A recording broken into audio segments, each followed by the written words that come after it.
Okay, let's start with the last lecture of Chapter 10. We are going to look at the Huckel approximation. This is Huckel theory. It's a treatment for looking at molecular orbitals where we're going to greatly simplify the overlap integrals between nearest neighbors and not nearest neighbors, and then look at a range of organic molecules. The organic molecules that we'll look at are conjugated pi systems containing carbon and hydrogen.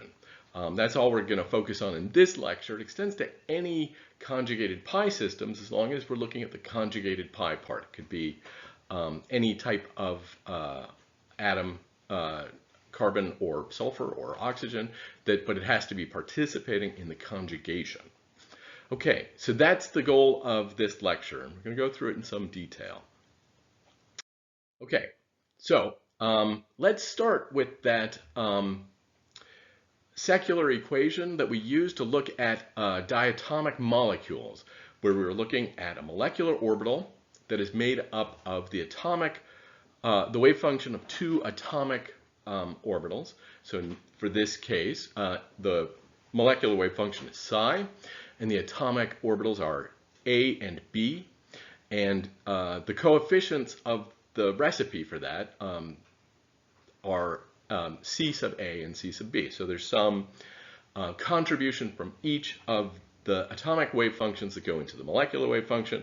We saw that in heteronuclear diatomic molecules, the coefficients would be equal to each other. And in heteronuclear diatomics, they shift where it depends on whether we're talking about the bonding or the anti-bonding orbital, and which one is closer in energy. So that's what we've covered so far in Chapter 10. And that led us to write out the secular equations to solve for the energy levels. The equations we were able to write looked at the Coulomb integral, that is alpha sub A and alpha sub A in this case. Alpha sub B is in the next one. Tied to the energy of the orbital, minus the energy of the orbital times its coefficient of the atomic orbital A's wave function, and then the overlap integral beta minus the energy times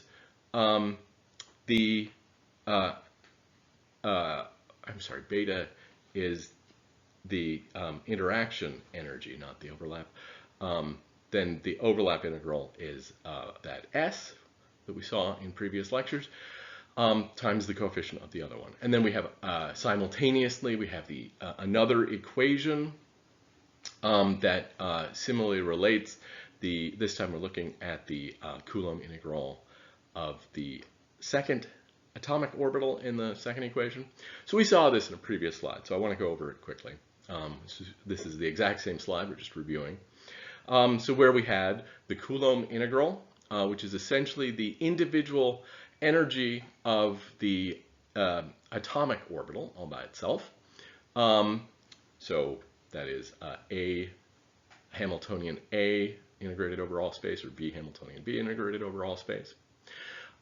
B is the resonance integral, which is a similar term, but it's between the two different orbitals. Because the orbitals are on different atoms, they're not orthogonal, and they have some resonance energy relationship to each other that contributes to the bonding or the anti-bonding. So that beta term is very important, and especially in this Huckel approximation. So that is essentially how the neighboring atomic orbitals are interacting with each other.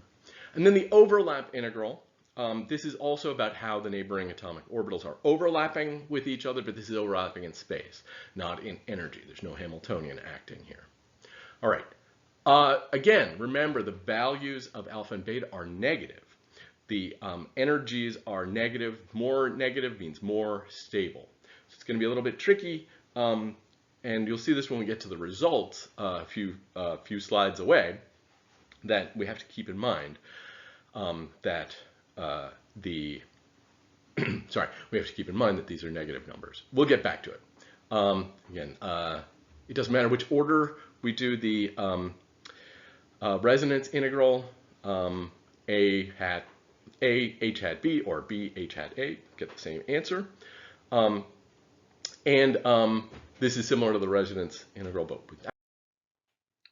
Okay, and then we solved these secular equations, but we didn't see how we set them up. So let's see how we set these up in matrix form. We can write them like this. We're going to have the matrix of the energy interactions, which are represented by the H's in that matrix. And I'll get to what those are in just a second. And it's going to be minus the energy of the particular wave function that we're looking at times the overlap integrals between all of those different combinations between the two different orbitals. Same A with A with B, B with A, B with B. So that's what's going on in the matrix. And then those that matrix of CA values, C sub A, C sub B, those are the coefficients in a column matrix form. All right, so those H terms are the ones with the same letter are the Coulomb integrals, the atomic orbitals interacting with themselves. And we gave those the values of A, alpha sub A and alpha sub B, respectively, in the last slide. We'll do that again. And we also have what's called the off-diagonal elements. I know they just look like the other diagonal here because it's a 2 by 2 matrix, but really the diagonal in a matrix is from the upper left to the bottom right. Sorry, this is mirroring me. From the upper left to the bottom right. That is the diagonal. The other way is what's called the off-diagonal elements, and you'll see that when we get to bigger matrices. The 2 by 2s are a little confusing as far as that goes. So those are the off-diagonal elements, and we're going to set those to beta. That is the overlap integrals are, those are the resonance integrals, which are the energies between the off-diagonal elements. And then we have the other matrix, the S matrix. Those are the overlap integrals. So the S's interacting with themselves, so A with A, B with B. That's like looking at the probability function of an atomic orbital integrated over all space, right? It equals 1 because we normalized it. So those values are going to equal 1 in the matrix. And then the other terms are going to equal something else. It's S for that overlap between the different atomic orbitals. And we'll have to see what we're going to do in Huckel approximation to evaluate that. We're going to make a very simple estimate. All right. When we solve that, that's where we get the secular determinant. Solving the determinant gives us that equation that we saw before, and that is equal to 0. So that's the origin of the secular determinant. Okay, very good. So now we're going to move on to extending this to look at polyatomic molecules. Now we're going to hold off on looking at polyatomic molecules. We're going to start with 2 hydrogens, and like we did before, but we're going to go through it using matrix algebra to set ourselves up to understand bigger conjugated systems. And we're also going to see what the Huckel assumptions are that allow us to do those calculations. Okay, so here are the assumptions. All of the overlap integrals for the off-diagonal elements are set to 0, right? The diagonal elements, those aren't overlap integrals, those are just probability integrations. So those are all 1, and all the off-diagonal elements become zeros. Okay, that's the first part. We've already done the 1s, which is why down here you can see there's no S. There's no S here or here because it equaled 1. So because it equals 1, then it just drops out of the equation. Obviously, we're multiplying by 1. But we've kept, in this treatment so far, we've kept The S's on the off-diagonal elements, oops, now we'll get rid of them because those S's equaled 0. The E times S part drops out, and so we're just left with the beta terms on the off-diagonal elements. And then we're going to say all the resonance integrals between non-neighboring atoms are set equal to 0. Well, we're looking in our first approach here, we're still looking at a diatomic conjugated system. We're still looking at ethylene. So there are no non-nearest neighbors yet. So we'll just have to put a pin in it. We'll get back to that. Okay, the remaining integrals, the resonance integrals between nearest neighbors, those will be all be set to equal beta. So they'll all have one value. So those are the simplifications we're going to do. So we're going to look at some molecules in the form of C sub NH sub M, so just carbon and hydrogen, and these are going to be conjugated polyene systems.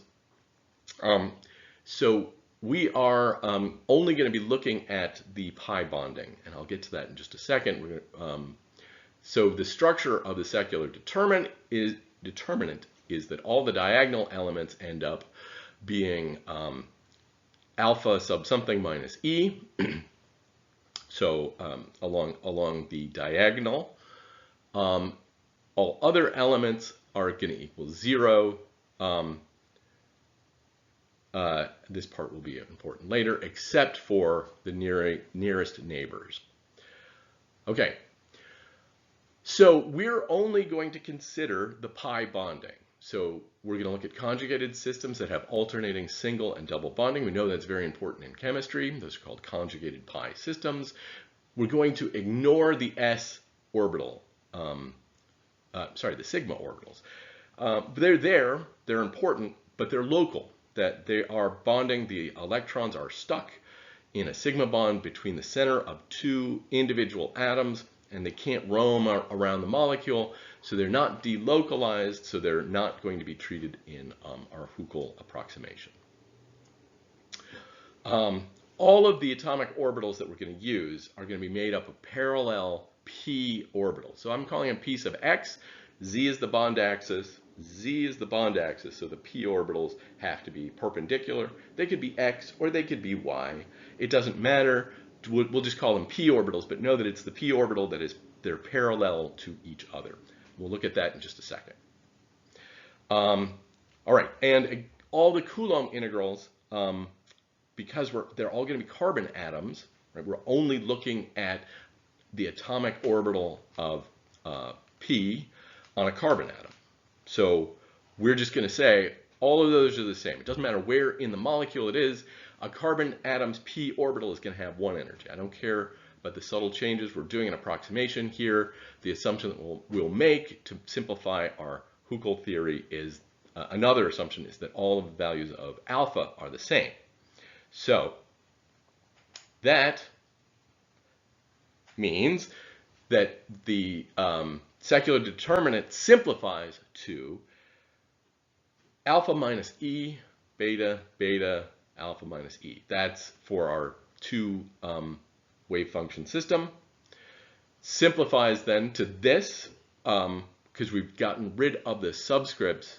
In case you missed what I changed from the last time to this, I've taken out the subscripts A and B on those alphas. The alphas are now all equal to each other, which means we can do this.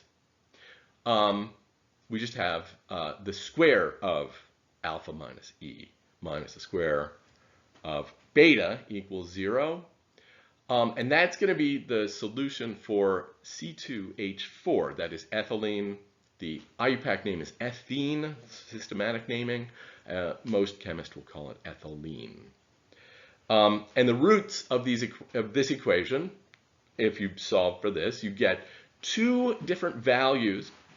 For E, you get a positive, because it's a quadratic equation, you get the plus and the minus. The plus term represents the positive overlap between the two orbitals, the constructive interference, and the negative sign is the destructive interference.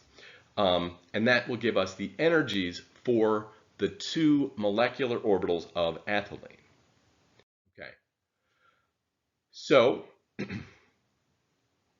let's look at what this molecule looks like.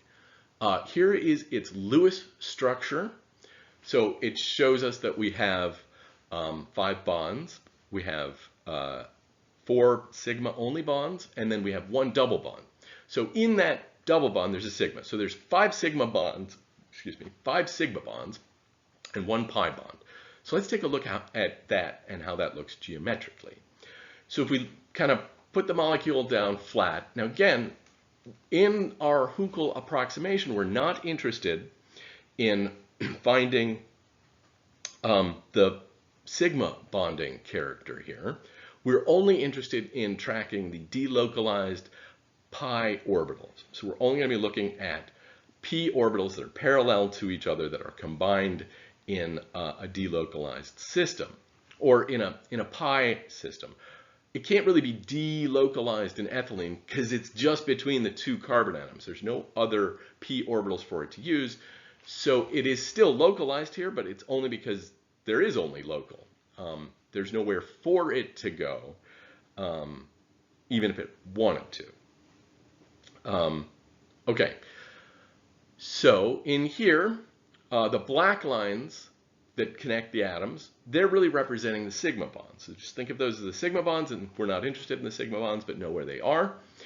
And the hydrogens aren't shown, and no, for that matter, neither are the carbons. We're just looking at the carbons' p orbitals, px orbitals, only the p orbitals that aren't that are parallel and are going to be involved in this molecular orbital. Okay, sorry. Here are where the sigma bonds are. Those are all the sigma bonds. Okay, and then each carbon has a 2p orbital involved in the pi bonding. That's what's shown. So the bonding looks like this. We're starting with the carbon's 2p orbital on either side. This is the atomic orbitals. They're at the same energy, and they will overlap with each other constructively to form a bonding orbital that's lower in energy. Notice that it's lower in energy because we're adding alpha and beta. We're starting with alpha and we're adding beta. Alpha is negative. It doesn't really matter in this case, but we're adding beta. Alpha represents the energy of the unbonded atomic orbitals, right? It's just the Coulomb integral of itself, right? That's what the Coulomb integral is, just its overlap with itself. And since they're the same orbital, the energy that they would be if they were unbonded would be alpha. So the idea is by adding beta, which is negative, we reduce the energy. The other orbital that we have is the antibonding orbital, where we subtract beta. Beta is negative, so when we subtract it from alpha, we drive the energy up. So this is how the Huckel approximation gives us the energy levels in the pi bond of ethylene. Right? And then the 2 electrons, because we have 2 carbon atoms, and each carbon atom has 1 electron in its p orbital that is available for bonding. Those 2 electrons that would be hanging out in the p orbital all by themselves are now going to get to go into the 1 pi bonding orbital, and that's going to reduce the energy of the molecule with this pi bonding stabilization, better than it would if those were non-bonding. Okay, so that's ethylene. And there's 2 electrons, so we got to multiply the energy by 2, right? That orbital's energy is for 1 electron. There are 2 of them. So the total energy for ethylene with 2 electrons filling the 1 pi molecular orbital is 2 times alpha plus beta, or 2 alpha plus 2 beta. The point is, without that bond, the energy, without that pi bond, the energy would just be 2 alpha, because the electrons would be in the atomic orbitals by themselves.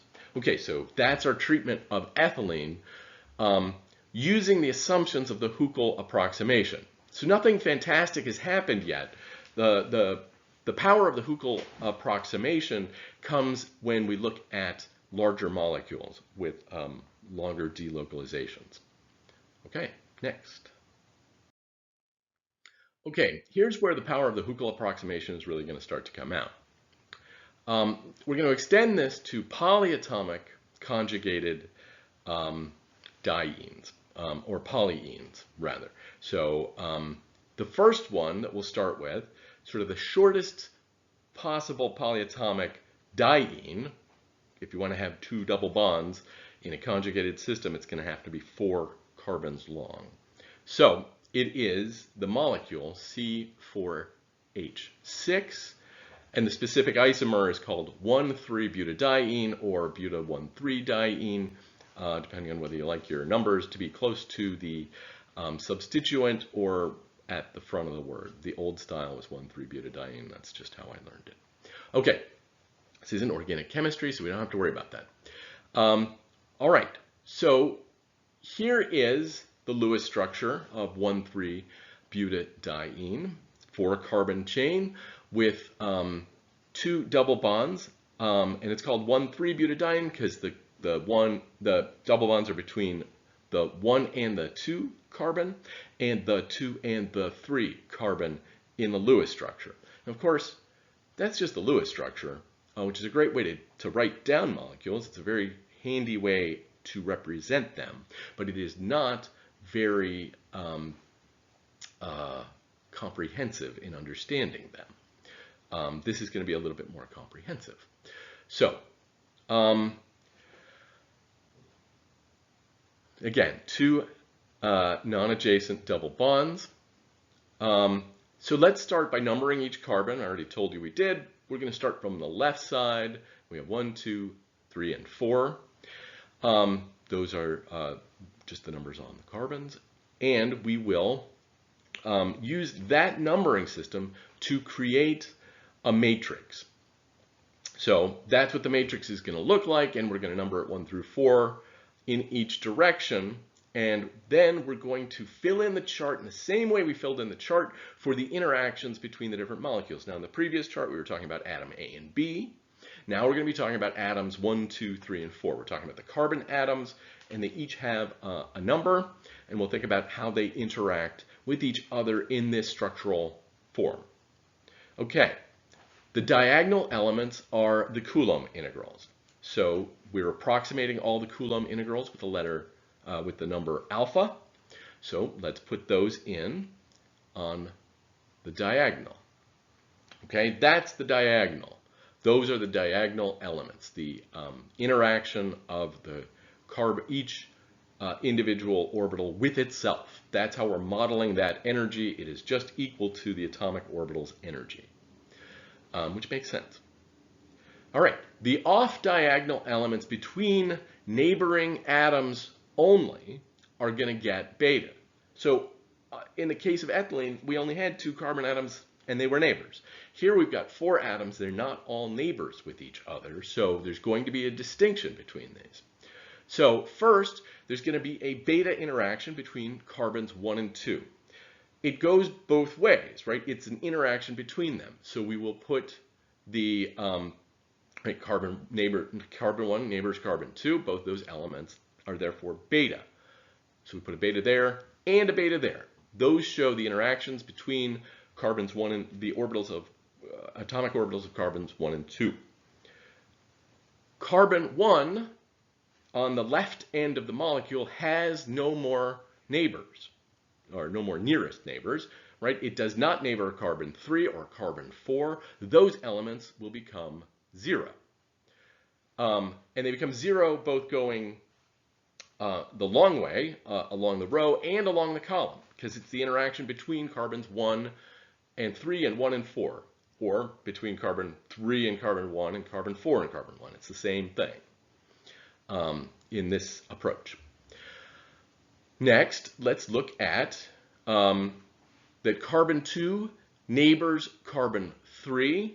So those 2 elements between 2 and 3 and 3 and 2 are going to get betas. and carbon 3 neighbors carbon 4. So those two elements will get their betas. The other two elements, the interactions between carbon 2 and carbon 4, which we haven't discussed, they are not nearest neighbors, so they are zeros. So that's how we fill in the matrix for the Huckel approximation. So we've used the position of each of these atoms relative to each other to build a matrix of energy elements. And now we're going to analyze that to see, well, it's more than just energy. It's wave functions are built into this. And now we're going to analyze that to see what the energies are for each of the different molecular orbitals that we can build with these 4 atomic orbitals. Right? Okay, so starting from here, we are going to take that away, take away the numbers. So now what do we do with it? It's a good question. Let's put it over here. The matrix H in the Huckel approximation, this is the matrix H in the Huckel approximation, and it is related to a set of energies E by a set of atomic orbitals coefficients C. Okay, so we saw that before in our 2x2 matrix. It's a little bit easier to see in a 2x2 matrix because it's only 2x2. Here it's going to be a 4x4 matrix, so there's a lot more to keep track of. Okay, the H, the E, and the C are all 4x4 matrices such that the equation H times C equals C times E. But this is matrix multiplication, which is more complicated than regular multiplication because we have to use matrix math. Okay, so that matrix that we wrote, that is the H matrix that we saw before. That's all of the energy interactions. We saw that on the first page. That is the H 1,1, H22, H23. The whole matrix is built into that. And now we're going to, there we go. This is how this matrix math is going to look. So if we write out these 4x4 matrices completely, they look like this. So we have the H interactions, which are all represented up here with their values, their approximate values that we're using in the Huckel approximation. But this is the nomenclature that we use for the matrix. Times this 4x4 matrix. I know it doesn't look like a 4x4 matrix. It looks like a 1x4 row matrix, but it is not. Because each of these C's in here is a 4x1 column matrix. So when we multiply this 4x4 times this 1x4, it will equal this 1x4 times this 4x4. That's how the math works out, that we get each of our energy levels. This is how the secular equations were worked before as well. We just didn't need to do it in such a detailed way. Like I said, this is actually constructed of 4 1x4 matrices. Each of those 1x4 matrices looks like that. So that is to say, these are the set of coefficients that go into one of the 4 molecular orbitals. Remember, we're taking 4 atomic orbitals and we're mixing them together. We're going to get 4 molecular orbitals. We might not need to use all 4, but we're going to get them. And the column matrix of that C that I just put up there, that is the set of coefficients for the atomic orbitals 1 through 4 that go into building this. So it's a little bit, so the reason I'm taking time here, it's a little bit confusing because we switched from having letters and numbers to now, because we, instead of using atom A and atom B, we're using atoms 1 through 4, but we're also using wave functions 1 through 4. So what I'm trying to be clear about is that there are 4 atomic orbital wave functions, one for each atom, which has a number 1 through 4. And there are 4 molecular wave functions that will correlate to these energies, E sub 1, E sub 2, E sub 3, E sub 4. So each value E sub I is an energy level in the molecular orbital. So the I on the subscript here is going to correspond to the subscript of the energy. That is to say, let's say I equaled 3. That would mean we're talking about that column vector of C3. Sorry, I should have done. And we're talking about this energy level. Whereas the 4 here in the column vector refers to the atom on which the coefficient is associated. Okay, so that's getting into a little bit more detail than I want you to worry about. I just want you to know that the column vector and that matrix, we're not really going to need to know what it is. We're not going to work with it. But if you analyze it, you will see that that gives you the breakdown of how much of each wave function is used to build the molecular orbitals. And you'll see when you have the most constructive overlap and you have the lowest energy level available, that means all 4 orbitals will be added together. So all 4 C's in the column vector will be positive numbers. When you have the next one up, where it has 1 node in between, 2 of them will be positive, and then 2 of them will be negative. So like 1 and 2 will be positive, 1 and 2 will be positive, and 3 and 4 will be negative. So you have a node in between. And that's going to be coming out of that vector. I really want to focus on the E values, though, and how we get to those E's. Because right now, we're not quite there. We have a kind of a complicated matrix with alphas and betas in it that doesn't seem to have a good relationship with those energy levels. I can't just tell you, looking at the map, like that the energy is going to be alpha plus beta or alpha minus beta. It's not clear to me how that would work out. So we're going to have to do a little analysis here. All right, so wiping off the board, we'll start again. Here is our matrix. Now let's solve it to get the energies. So first, let's set up the equation between this matrix and the energies. So we'll take that away because we know that the H times C equals C times E. Those matrices, that is what we had on the last page. So that is true. So I'm just putting it, the matrix with the alphas and the betas times C is going to equal C times E. All right, so now we're getting a little bit closer. We don't have to worry about that complicated H matrix. We can get rid of that. But we also need to somehow get rid of the C matrix from in front of the E. Actually, we need to get rid of it completely because we don't even know what those numbers are. And we're going to have to find some way to solve for them. But what we want to do, let's at least clear it out from out in front of the E. To do that, we're going to use a technique we're going to call matrix, well, it's called matrix diagonalization.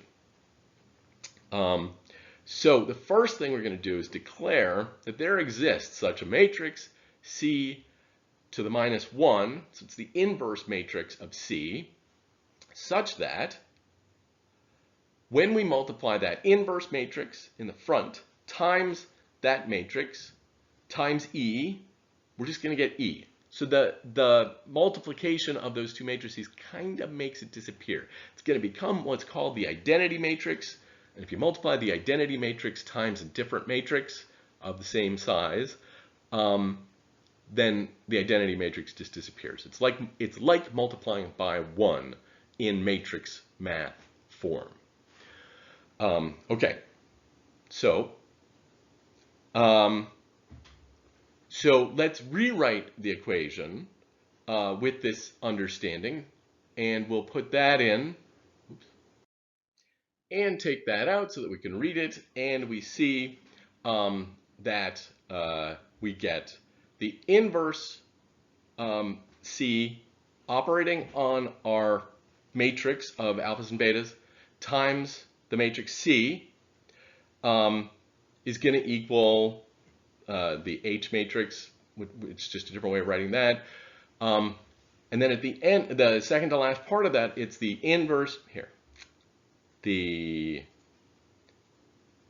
inverse matrix times of C times the matrix of C times E. But like we said at the bottom here, that's just going to mean that cancels out. So what we get is that this analysis here equals the matrix of energies. There are 4 values for the 4 different energies of our molecular orbitals will be built into that. Okay, so that's the goal here. We're going to try and solve this matrix equation by diagonalizing it in order to get a matrix of energies. So let's see how that works. Okay, matrix diagonalization. So here's a more general approach to it. We'll get specific in just a second. Let's step back and be a little bit more general. So to diagonalize an n by n matrix, we'll call it H, we start with 2 other n by n matrices, which we've seen, which are the C and the inverse C matrix. And we're gonna do it so that the product of those 2 matrices is the identity matrix. The identity matrix looks like that, where the diagonal elements are all 1s, and then all of the off-diagonal elements are 0s. It's a very useful matrix. It acts like multiplying by a 1. So it's essentially in matrix logic, this is like the reciprocal. This is like the reciprocal of this. So that's the first thing. We need to find a set of those 2 values. A set of 2 matrices that does that. Now there's an infinite variety of 4x4 matrices that have that relationship. So we're going to have some other limitation on that. Otherwise we could use anything. Well, the other limitation is that we want to pick these 2 matrices such that when we take the product of the inverse C matrix times H times C, we get an n by n diagonal matrix. Diagonal matrix is a little bit different than the identity matrix in that the diagonal elements all have a value. The value could also be 0 in some cases, but a value. But all of the off-diagonal elements are 0s. That's the special thing about a diagonal matrix. So that's what we need to do, is find those 2, meet those 2 conditions. And when we do that, we will have our matrix, this matrix right here will be the matrix of all of our column matrices of the coefficients of the wave functions for each of the molecular orbitals. And now we can extend this to an infinitely large delocalized pi conjugated system. All right. Continuing with the matrix diagonalization, the beauty part of this technique is that by applying the C and C to the minus 1 matrices to the right and left sides of an identity matrix, I, the diagonal, where all the diagonal elements are 1, we're going to just have the identity matrix again. So, in other words, the identity matrix is going to pass right through one of the C's and let the other C interact with it. They have to operate in the correct direction, by the way. They don't commute, but that's not a problem for us. But it'll allow the identity matrix to move out of it which means that we'll just be left with the identity matrix. So in math, that is pronounced like this. Inverse C operating on the identity matrix, the matrix C to the minus 1, the inverse matrix, times the identity matrix times the matrix C equals the identity matrix. More simply, we can just write it this way. The inverse C matrix times the identity matrix, I'm using the letter I here, times C equals, it's not 1, it's the identity matrix. So that's another powerful tool we're going to need moving forward. Okay, next. So let's get back to our analysis. We left off here where we saw that we have now an expression for the energy matrix that looks like this. So now we're going to, right, the energy matrix looks like this. So here's a bunch of energies. They're not necessarily numbered in the correct order. That is to say, E1 is not necessarily the lowest energy and E4 is not necessarily the highest energy. They'll come out in a random order, and the way you know what order to put them in is the one with the lowest energy has the lowest energy. Okay, we'll do that in a second. All right, and so that's what that side of the matrix looks like, and we still have this on the other side of the matrix. So we'll put those over here. And now the next thing we're going to do is pull these apart to separate out the alpha terms and the beta terms. Now, the cool thing about matrices is they just add together element for element. So if we want to pull these apart and have an alpha a matrix of just alpha terms and a matrix of just beta terms, we can do that. And we're going to do that like this. Okay, I kept I had to keep the matrices that are operating on it, or they're not operating on it. They look like operators, they're not. But we're multiplying by that series of matrices, but we can still do the addition of this of these products. That's going to work in this treatment. Okay, next, let's look at, right, so now we have two matrices, one containing all the alpha terms, one containing all the beta terms.